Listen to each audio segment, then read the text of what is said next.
We wanted to reuse as much as possible without backtracking, so you will see that a lot of the level is used multiple times throughout the gameplay. We start here, and initially we start with simple sequences of jumping, but the difficulty increases every time. So first we start with a jump of 3, then a jump of 4, we introduce the lava and spikes. And then you have the most unique element of the level. You have this rotating platform, and you start by going through the lower tunnel of the platform. You then encounter your first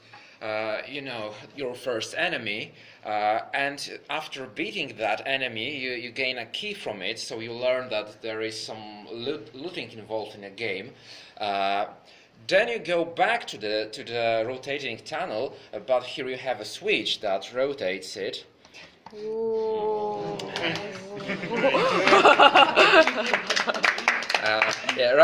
Right before you enter, there are some pickups, so you know it's gonna be more difficult from now on.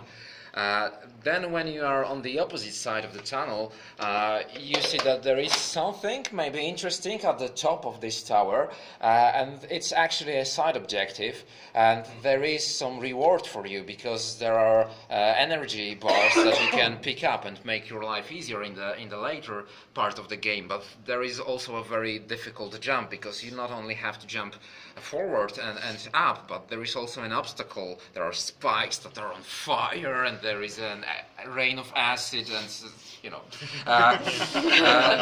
then you go back. It's actually easier because you are now jumping down, and you approach the main battle arena.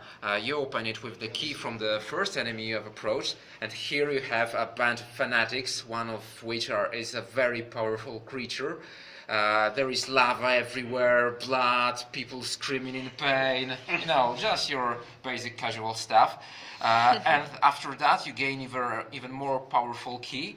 And there is actually a tricky part because now the difficulty has been increasing, and it's starting to cool down, but not completely, because here you have a sliding platform where you go to the beginning part of the level, but here we have some lava as well, and spikes and death traps and so on. So after this very, very difficult and very lengthy boss fight, you can actually die here rather stupidly, and there is a checkpoint in the tower, so you have to repeat this section like 30 times before you get it.